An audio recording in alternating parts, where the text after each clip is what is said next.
Please join me in lighting the chalice. The words are in your order of service. We like to speak in a vote, sign of our quest for truth and meaning, celebrate celebration of the life we share together.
Welcome, everyone. Hello, Gary. Thank you. Thank you. Someone had to start. Welcome to the Unitarian Universalist Congregation of the Low Country. For people who have or who are here for the first time, you have entered a place and a group of people who are compassionate and loving and caring, who will help you celebrate the good things in your life and help you get through the negative things in your life. And we are glad that you are here. My wife and I came here about a year ago, and we immediately found home, and we found people and friends, and we are thankful for it. With that said, I'd like to ask first-time or second-time visitors, if you would, please stand and introduce yourself, where you're from, where you live, and what your favorite color is. Between the four, someone will have known that. So, in the first two rows, anyone? No? Okay. Row 12. Anybody? Yeah, I knew that wasn't going to work. Anyone on this side who would like to stand and share yourselves with us? No? Okay, how about in the center section? See, it's working the same as the first two rows. Anyone? Oh, yes, please, ma'am.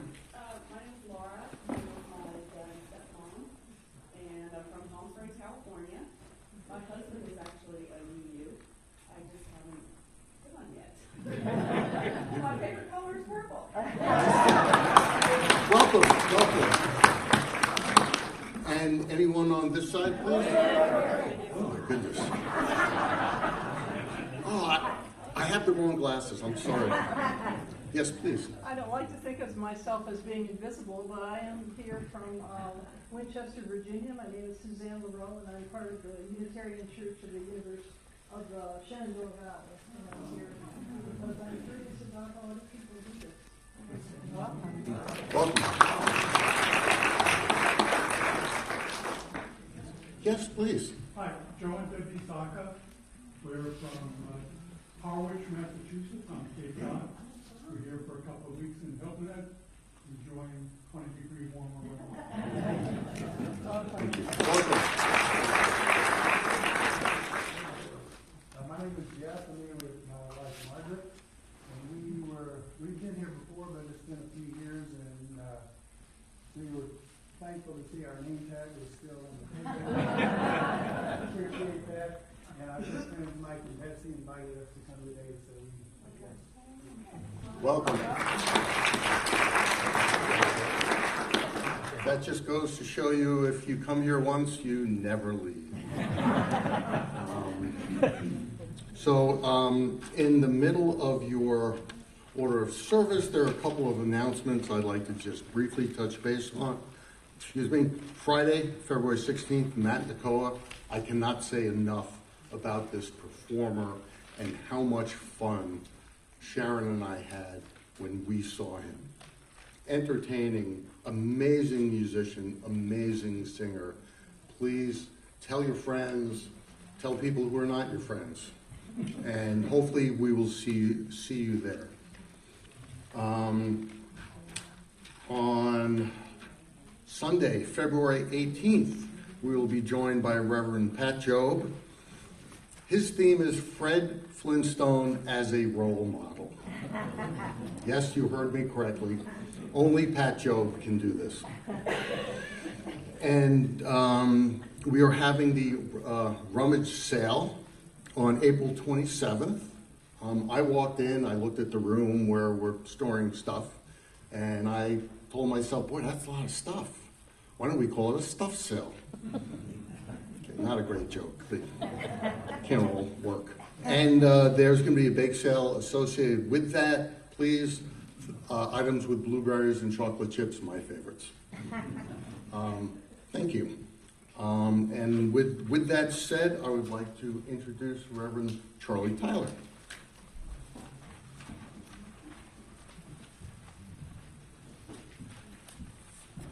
Thank you, Gary. For those of you that don't know me, I'm the pastoral minister here at the congregation. It's a privilege to be a part of this. Those of you who have managed to find your way here, you should know, as Gary said, that the universe has conspired to bring you into the warmest, most welcoming place, I believe, on the planet. I am extremely thrilled to be a part of this organization, to be a part of this congregation, to be a part of your lives in so many ways. I also see Dick Hood is back. Dick, I know you've had some issues with your back. It's good to have you back here. Continue to think. So our theme this month is on social justice, and I wanted to offer these opening words from our Soul Matters. It's from the Reverend Dr. Breeden. He writes this: "Welcome to this place where equity and justice transcend mere dreams, where they are the air we breathe.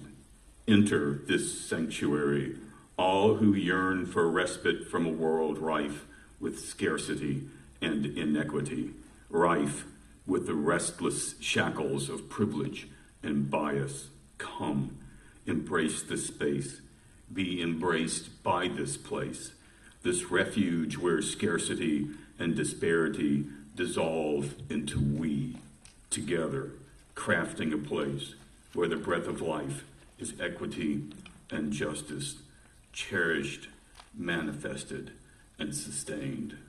Welcome." If you would please take your hymnals into your hands and turn with me, if you will, to hymn number 123.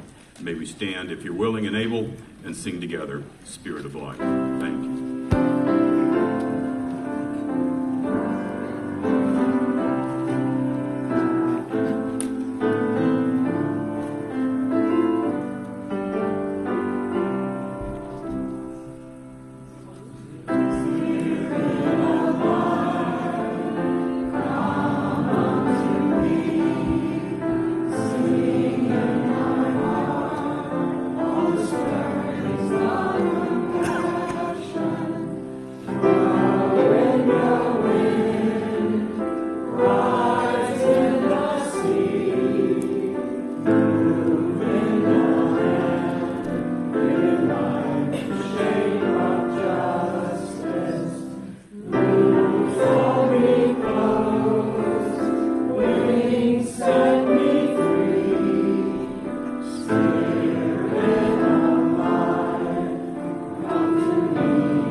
beautiful. You may be seated.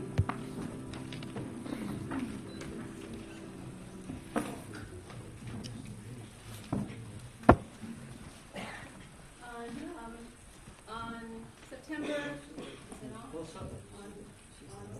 Yeah, I'm getting closer. Hold on. This microphone is now on? No. How about now?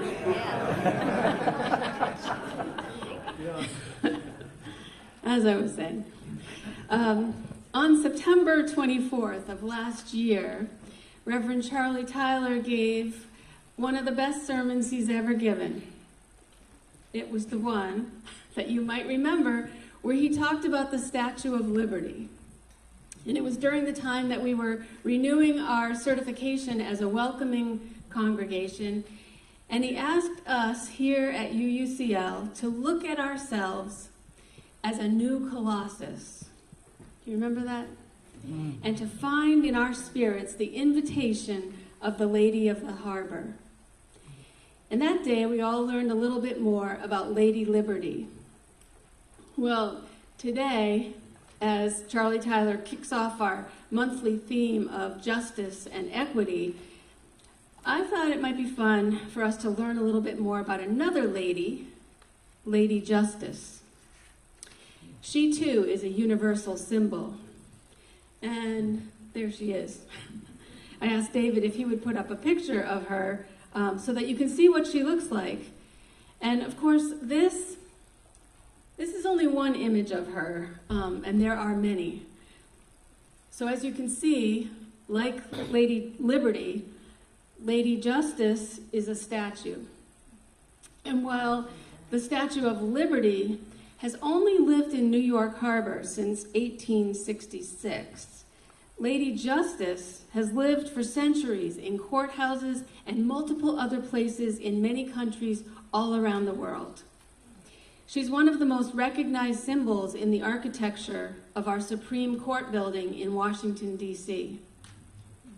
Now, Lady Justice might look young, but she's old. She's very old. Portraying justice as a female dates back to ancient times in Mesopotamia, Egypt, Greece, and Rome. And you can find images of her that go back as far as 800 BC. In Greek mythology, she was known as Themis, the goddess of justice, law, and order. She was gifted with foresight and prophecy, and she was extremely wise. And in Roman mythology, she was the goddess Justitia. She was the virtue of justice, one of the four virtues, along with prudence and fortitude and temperance. Lady Justice is probably the most recognizable figure in the legal system, and all the objects she carries are ancient symbols for fair and equal treatment under the law. And just about every part of her represents something. In one hand, you see she proudly holds the scales, I guess the most common symbol of justice. The scales represent balance, equality, and harmony, judgment and fairness in the way that people are treated. And they indicate that the merits of both sides of an issue will be considered in a court case, and that a verdict will be decided after weighing all evidence in a fair manner. The fact that she's holding these scales tells us that it is her duty to restore balance to society. And in her other hand, she holds a sword. And with this sword, she defends the rules and the laws that help people figure out what is fair. She defends and protects the innocent. Her sword represents authority and power, and it implies being able to cut through obstacles to get to the facts. It is a sign that punishment for injustice can be swift and final. Down by her feet, you can kind of see a snake. And I want to say that although there are times when snakes can be a good sign, in this case, the snake is a symbol of evil and corruption. And the fact that she is up above it indicates that justice will prevail over negative forces. Good will prevail over evil. And down at her feet, you also see a book. And this book is a symbol of our Constitution, from which our justice system was born.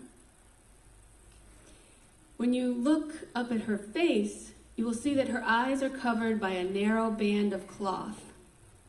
And this is to show that justice is blind, that justice is impartial and objective, unbiased, free from all diversities.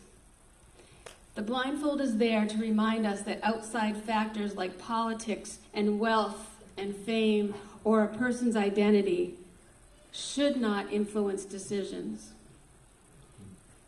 And like Lady Liberty, Lady Justice does not treat her friends any differently than from the way she treats strangers, or rich people any better than those who are poor.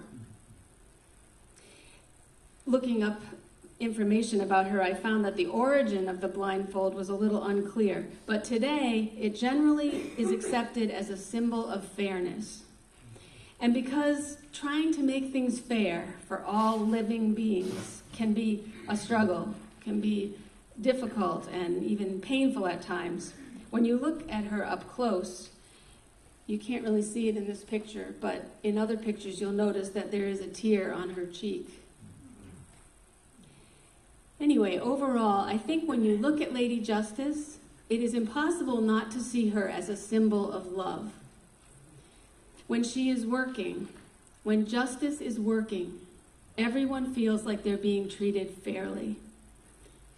Her job, the job of justice, is to help us figure out what is fair, what is right, and what is wrong. And then it's up to us to stand up for what is right. So in wrapping this up here, I think that there's really just a couple of things for us to remember.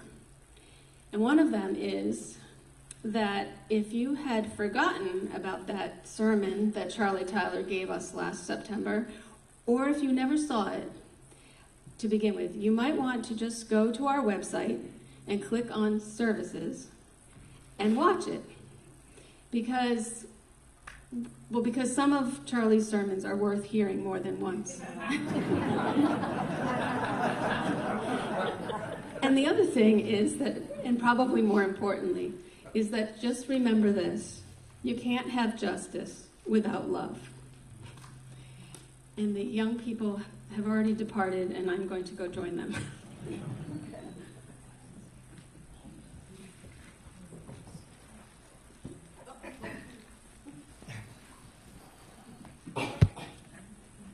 Time now to share from our abundance and sustain our community. We have a few words from Arthur Flint II.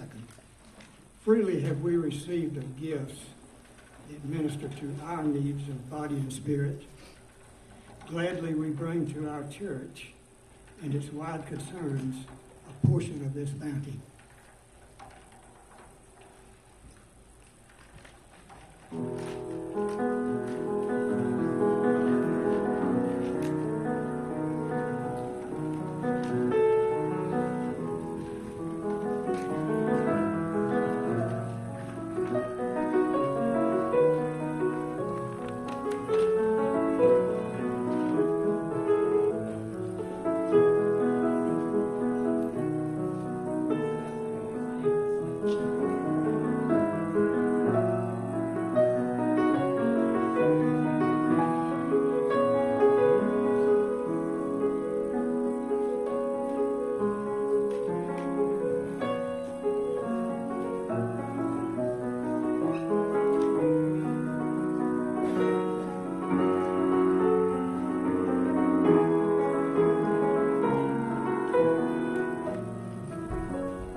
Cassidy.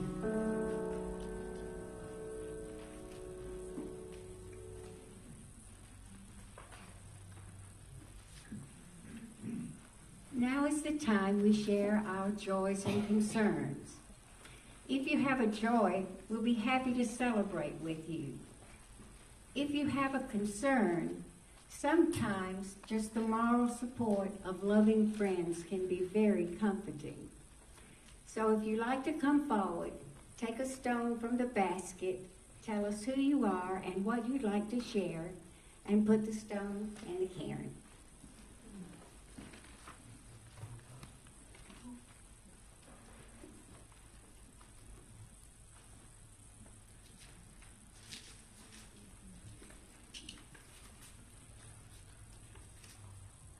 Hi, everybody. I'm Betsy from the Care Committee, and I have news of two very dear people who are not with us today. Kathy Quirk, her condition remains stable, and she still has her children by her side.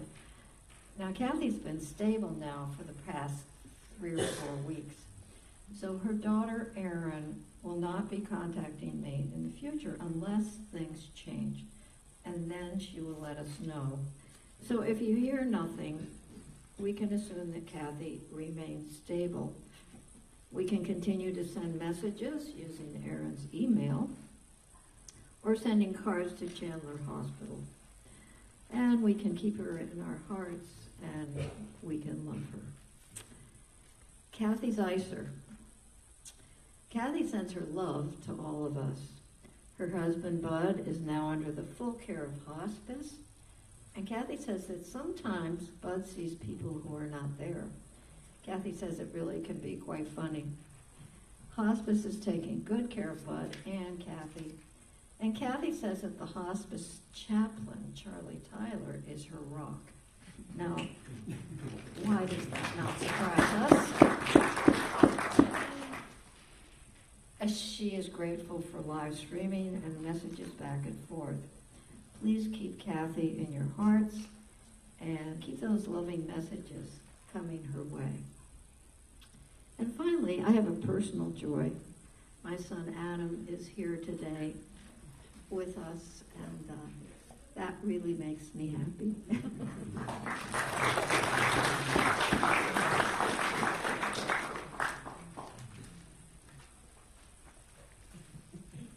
I'm Marietta Kerr, and I have a happy note. My dear friend and a friend of all of us here, will be observing her birthday tomorrow, Phyllis Baxter. And John has agreed to lead us in singing Happy Birthday. Happy birthday to you. Happy birthday to you. Happy birthday, dear Phyllis. Happy birthday to you.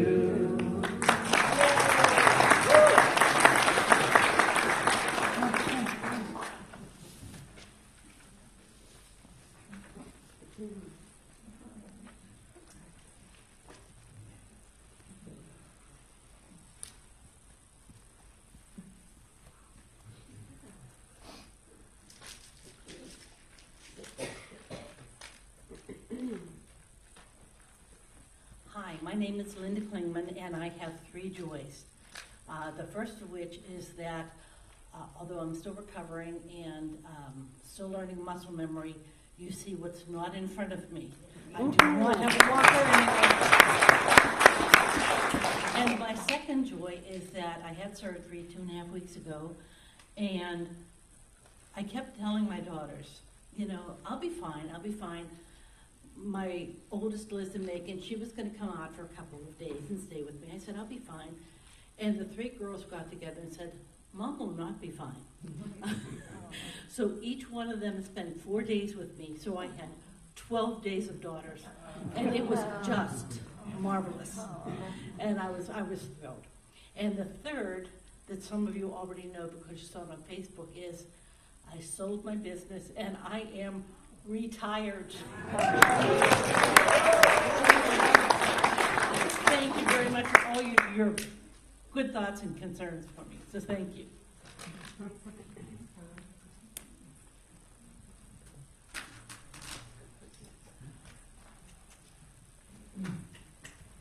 Hey there. Sorry. Anthony Serpi. Oh, my voice is really bad. Sorry, guys. So some of you saw the nice decorations coming in. Wait until you see what's on that table today. We can thank Miss Beth Reynolds for going all out. Wouldn't let me bring a thing. All I had to do was make the coffee. So I got the day off, and she made us look great out there. Thank you.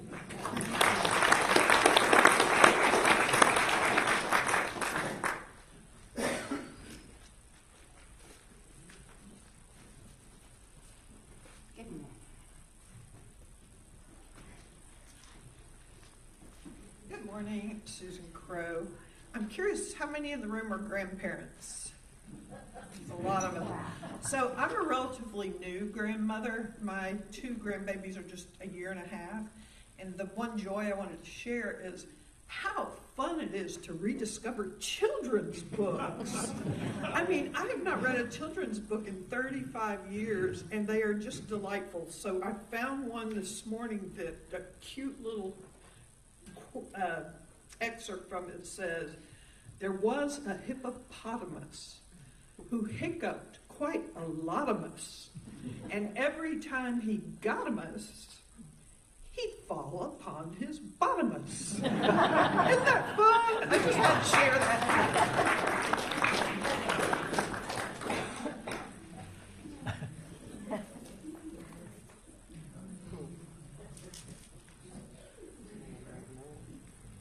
I have a joy.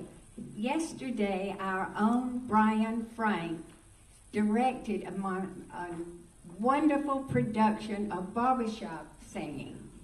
And there were people from here and people from Hilton Head, and everyone had a splendid time, and we really enjoyed it. And then the chorus of women sang Sun Chimes, and I thought I saw Irene.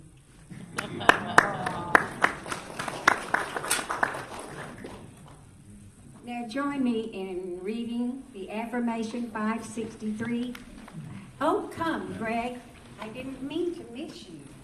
I'm sorry.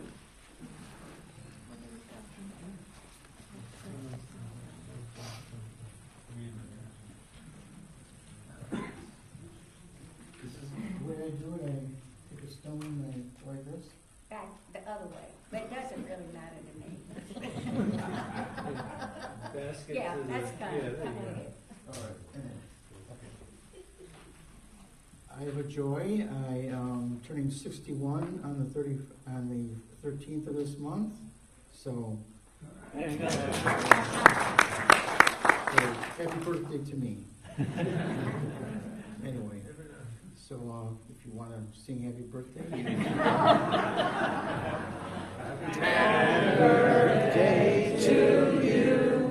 Happy birthday to you. Happy birthday, dear Greg.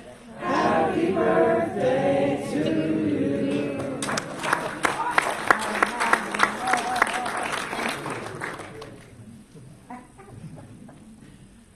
Now would you like to join me in reading affirmation number 563 in the back of your hymnal? A person will worship something. Have no doubt about that. We may think our tribute is paid in secret in the dark recesses of our hearts, but it will out. That which dominates our imaginations and our thoughts will determine our lives and character. Therefore, it behooves us to be careful of what we worship and what we are worshiping, we are becoming.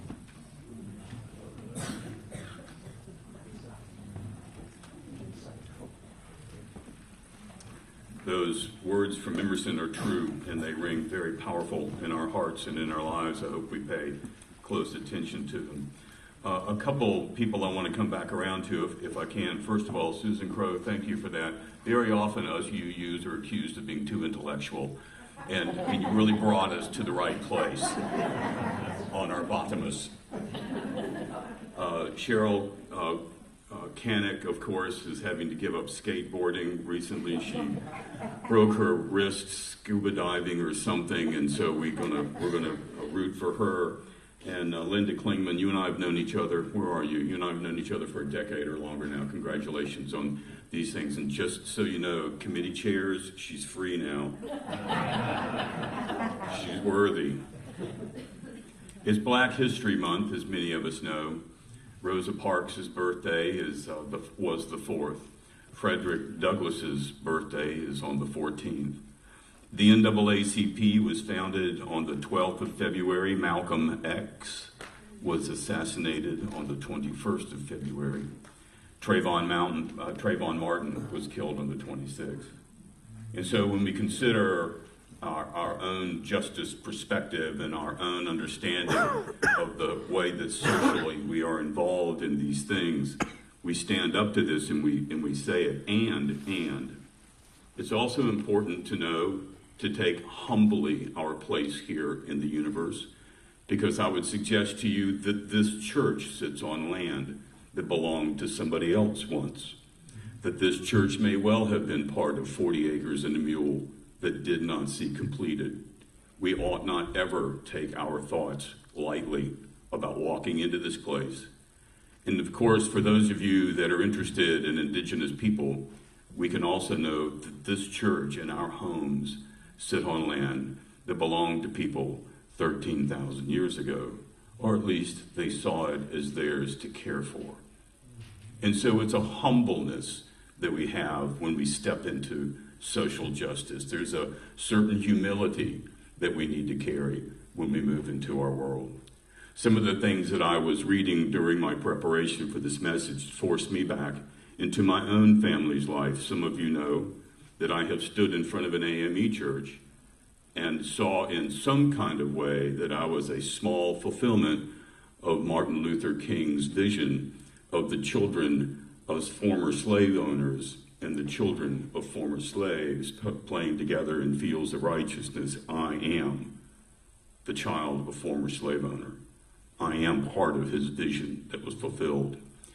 And there was a challenge to follow our last name, my last name, into history and find out where it leads me. And it does lead me into slave graves. It leads me into roads that are dirt. It leads me into places where my last name is on those street signs. And I understand that. I do not take it lightly. And so when we step into the area and the issues of social justice, it begins to be like a very squirmy octopus that reaches into our hearts and into our souls in so many ways. So when we come to what it means to try and find a way to be able to move ourselves into a world where justice is our primary concern, Albert Camus offers this. He says, the only way to deal with an unfree world is to become so absolutely free that your very existence is an act of rebellion. A couple weeks ago, I spoke on liberating love, what it means to be liberated by love, liberated into love. And I want to carry that same theme of liberated love into this message and offer that as a bridge into how it is that our existence is an act of rebellion. In the message that I delivered on liberating love and connecting it to social justice, I spoke of what it meant for me to find my soul set free, to find my spirit set free, to find a new voice inside of me, a new view of the world around me, and to offer that and to share that and give that to each other, for you have given it to me. I have said this a number of times, that in this place I have found my own freedom. In this place I have found what it means to be loved liberatedly, and to be able to know the freedom that it brings, and I experience it on a breath-by-breath basis. Please know that that can be here. And I also want to suggest to you that as we begin to move into social justice, that love looks different at justice. And I hope that you're able to see that in this message and perhaps find a way to put it to work in your own life. This is the world according to Charlie Tyler. This is not necessarily the right world or your world, but if you find yourself connecting with it, then you may want to consider some of the thoughts that I offer here. One of our UU ministers wrote this insight, leaning on 1 Corinthians chapter 13. He writes, "Love is patient, love is kind. It does not envy and it is not proud. Love bears all things." With these words, use these words, when we refer to one another as a loving being. But love looks different when we relate to systems. Love looks different in the face of injustice. It is then that love is resistant. It is then that love is defiant. It's not backing down. It's staying in the streets. Love is holding each other and ourselves accountable. Love is challenging, because none of us is free until all of us are free. Love, he writes, is protest. Protest is love, and love bears all things. And I hope that we're able to begin to translate that love that we have for each other, for ourselves, and for our world into a way of action, and I want to offer a few thoughts moving towards that. One of the things that I find myself doing in the face of injustice is defaulting to anger, defaulting to fury, defaulting to frustration, defaulting to a number of those negative emotions that all of us have experienced and some of us have acted on. And I'd like to suggest this in my mind. Anger points forward at you and them and that, but love points back. And this is what I mean by that.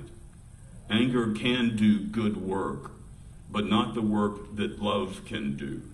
In anger, we point at the people, the problem, and the audacity of the unjust and the powerful. We point at them and rage at them, and well, we should. This is not a suggestion that we become pacifists and stay in our beds. However, we should never forget that love points back. Do you see him? Do you see her? Do you see them? That's my brother. That's my sister. Those are my people. They are loved by me, they are loved by us, and they are loved by others. And I find myself, when I write those words, saying this next sentence out loud, and it's true for me. I cannot allow you, as I point forward, to rob, wound, cheat, or steal from them any more than I can let you wound, cheat, rob, or steal from my children. That cannot be, that must not be. And if I know how to love my children, and if I know how to love my grandchildren, then I know how to take to the streets in resistance, not in anger, but in love. That's my brother. That's my sister. That's my tribe. We are them. They are us. And that's what moves us when we begin to see and sense, however it comes to us, those measures and matters of injustice, and my God, they're everywhere. In so many different places, in so many different ways, and they come at you so fast that you're not entirely sure that you can really understand it. Because I want you to know that love leads to justice. And I suggest that love takes to the street with a different kind of urgency. It takes to the street, but with a different urgency, with a different tone, with a different timbre. That's what love does, is it moves forward. And in your own minds, I'm not sure how it is that we ought to consider this together as a group, but I'd like for you to begin to think about these things. There's a Unitarian minister that came across my readings recently. His name is Anthony Matsawa Johnson. He's a Unitarian minister in Boston, if I remember correctly. He's written a book titled, "What If God is a Woman?" There's no if. Just saying. And in it, he writes this poem, and I wish to share it with you because it gets to the core of what I think I'm trying to say. The title of this is, "When Will the Who Replace the What?" He writes, now is the time to replace what law was broken with now is the time to ask who was harmed. More than words spoken, time to realign the laws of the state, time to make human healing the center of the debate. Restorative justice, some may call it, justice with eyes open, I call it. Eyes that see crime as broken lives, regardless of the cause. Eyes open justice, eye-open justice makes human healing as important as human-made laws. We are a nation of laws, I hear the familiar chant. No, we're not. We're a nation of people. Lest our Constitution be recant, you have never heard of a planet called crime, a place in space where criminals come from? Me neither. These are our sisters, our brothers, and then some. He writes, I've been in the circles and witnessed the healing, stark reminders of the power of human feelings. The perp and the vic, face to face in a circle of truth, led by loving folks who simply believe in love. And sometimes face water flows in and out like the ocean tide, tears which allow ancestors to cross to the other side. Reverend Chris knows. Makes you feel all warm inside. So how long do we keep harming people who harm people to show them that harm is no good? I'm going to read that one more time. How long are we going to continue to harm people who harm people to show that harm is no good?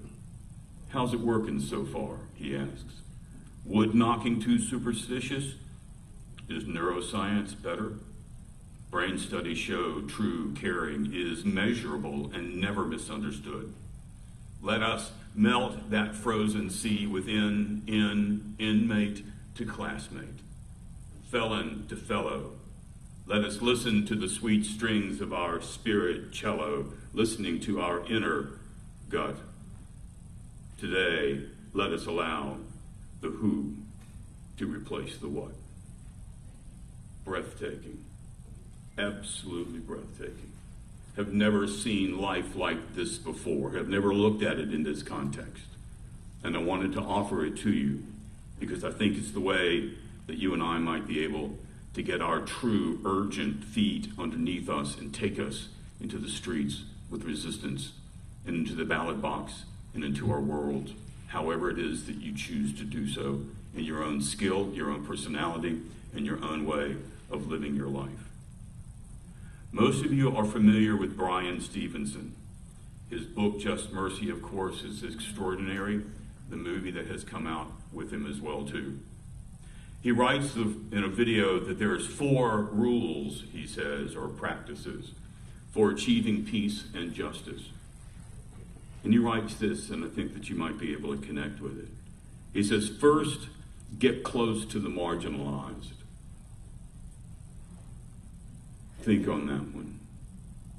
To get close to the marginalized. Second, change the narrative from one of fear and anger. That's my point.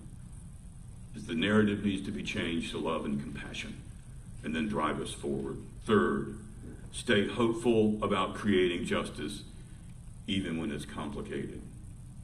It's always complicated. And fourth, be willing to do uncomfortable things. And if anyone knows the journey to justice that Bryan Stevenson has expressed, then you know that he knows the truth behind these 4 simple practices, these 4 simple rules, where we offer that to each other and ready to stand in humility.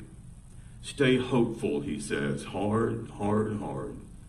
How do we stay hopeful when every morning we are hosed down with hopelessness? And I'd like to suggest that there's a different way to look at that.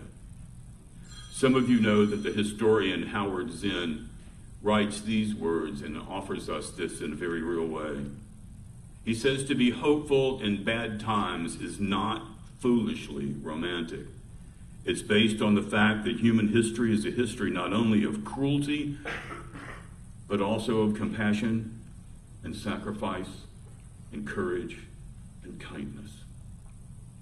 What we choose to emphasize in this complex history will determine our lives. If we see only the worst, it destroys our capacity to do something. If we remember those times and places, and there are so many, where people have behaved magnificently, this gives us the energy to act, and at least the possibility of sending the spinning top of the world in a different direction. And if we do act, in however small a way, we don't have to wait on some grand utopian future, because the future is an infinite succession of presents, S-E-N-T-S. And to live now as we think human beings should live, to live now as we think human beings should live, in defiance of all that is bad around us, is itself a marvelous, miraculous victory. Sometimes we feel like there is no victory, and it may be because of the way that we've trained ourselves to think. And maybe it's time to retrain the way we think about our world and what's going on around us. And so when we draw ourselves into this presence, and when we come to this subject, and we ask ourselves, where's my energy to make a difference? Look to your liberated love and let it flow from you into the places that you know it's necessary to be. Amen and amen. Thank you for your attention.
As a child,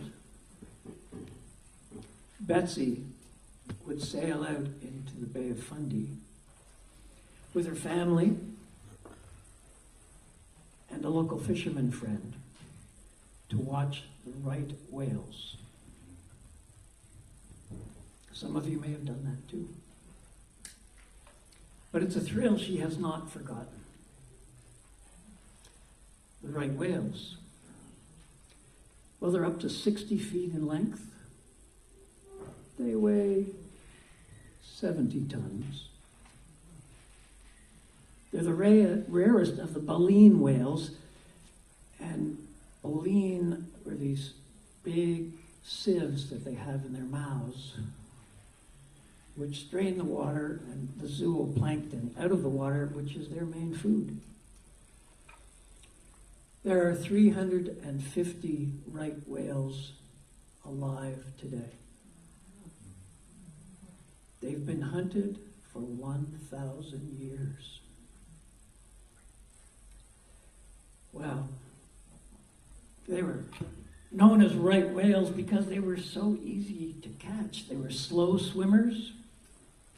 They were easy to kill. And they were highly valued both for their oil as well as the baleen that I mentioned, which was used to make women's corsets. Men too. They were. But they've been illegal to hunt, at least on our coast, since 1935, and that's a good thing. Bad thing is that scientists are saying they may disappear within the next 20 years. So it's an uphill battle. Our theme, social justice, does it include all living creatures? I think it does. Ellen? Yes, Yeah. I wrote this song to honor the right whales.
It's the Bay of Fundy on a cold, cloudy day. Temperature hovering just around freezing. Water's calm as the tide turns back. And in the distance, the right whales play.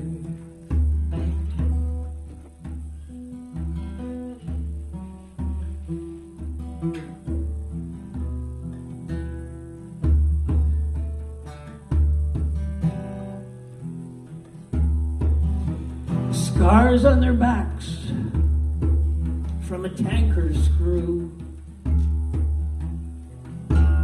Tail parts missing from a keel or two. They don't blame us,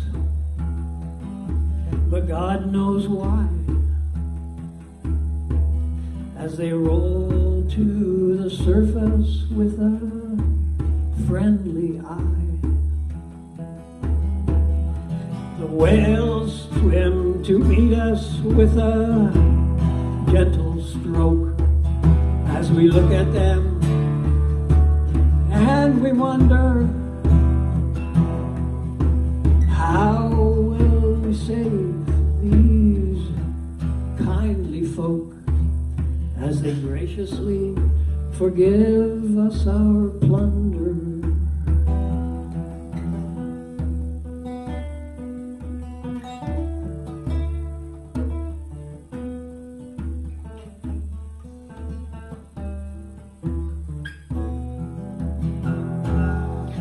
One sweep of a fin, and they could smash our boat and send us to the deep. But they gently observe us as curious. But some of us quietly weep.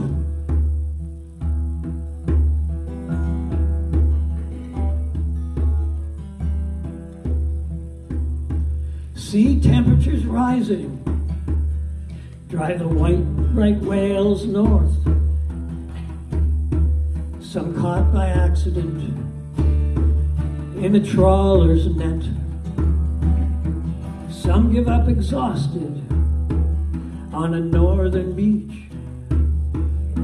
But let us not forget, the whales swim to meet us with a gentle stroke as we look at them and we wonder, how will we save these kindly folk as they graciously forgive us our plunder?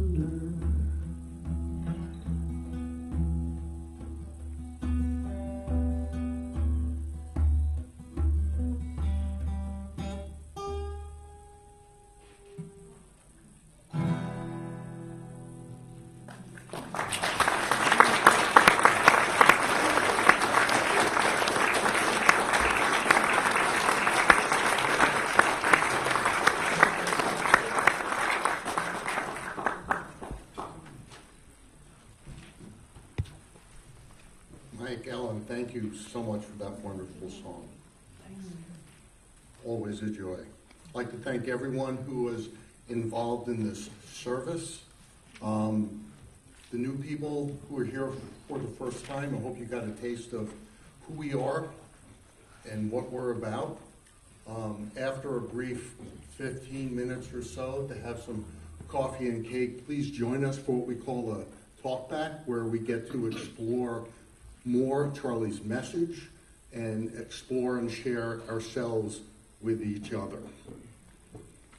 And don't forget about Matt Nicola coming up, music on Malthus. With that, Charlie, your final remarks, please. Thank you, Gary. Laura and Suzanne, Joe and Debbie, Jeff and Margaret, thank you for being here and being a part of this. I do want to extend the same invitation that Gary just gave you to stay for our talk back. You don't have to say a word, but you get a chance to find out who we really are. It's one of the best ways to be able to discover what's the nature and character of this place. I wanted to share a prayer with you. This is from one of our UU ministers, Marlia Belazar, who writes these words: Spirit of light and love, spirit of resistance, spirit of generosity, that which serves as our conscience in this work that we do to dismantle white supremacy, to empower the marginalized, to insist that Black Lives matter. We have been angered, we have been saddened, we have been pushed to the brink once more.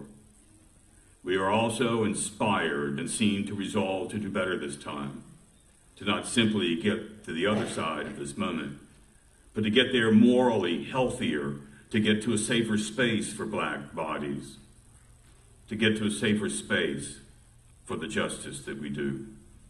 Give us the clarity of mind to know what our individual part is in the struggle, that there are many ways to protest injustice. Help us to find our way, commit it to our spirits. We ask for guidance, send us strength, and endure us. Help us to give us all this and hold nothing back. Amen and amen.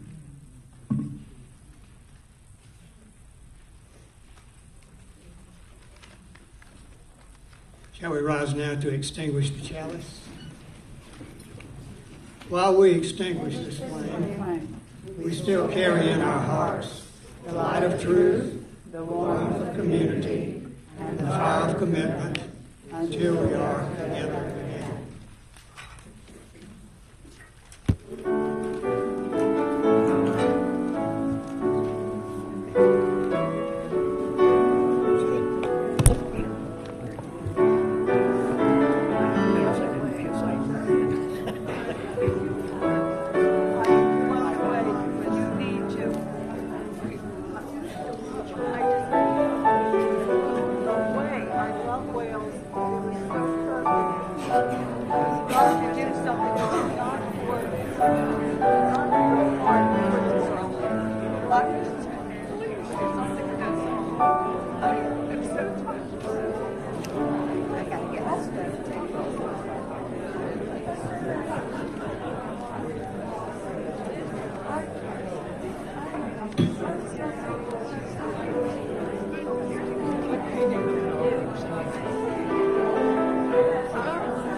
Oh, I know that.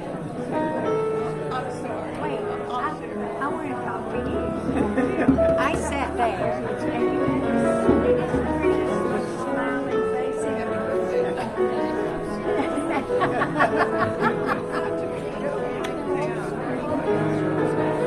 Way to go, Mike.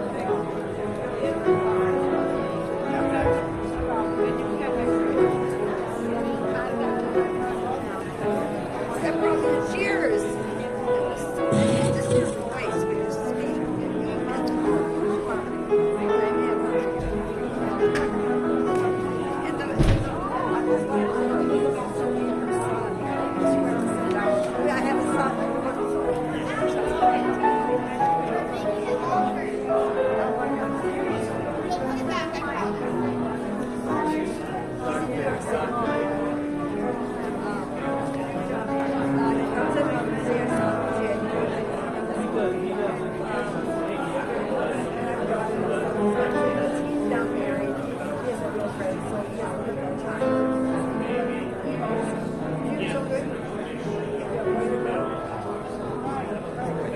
But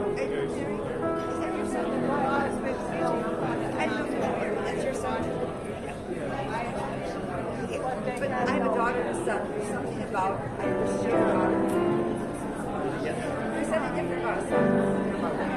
And my daughter's wonderful. My son, my husband was sick for 10 years in the Arkansas well. My son came down every 3 months to give me my daughter would be like taking care of her dad. She had to help him out with the bathroom and the shower. But my son was there every 3 months and they would do this and call and say, Mom, where's the restaurant? And say, it's 8 o'clock. We go to bed at 8 o'clock. I said, when Dad's with me, he doesn't go to bed at 8 o'clock. So where's that restaurant? So we had always we talked about it. The song was beautiful. Have you created more songs, written more songs? What did you do in your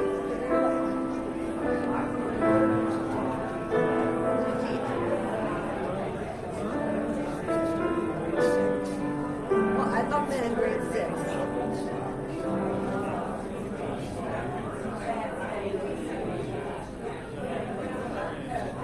I taught 8th grade for 4 years. And I love men in grade school and middle school.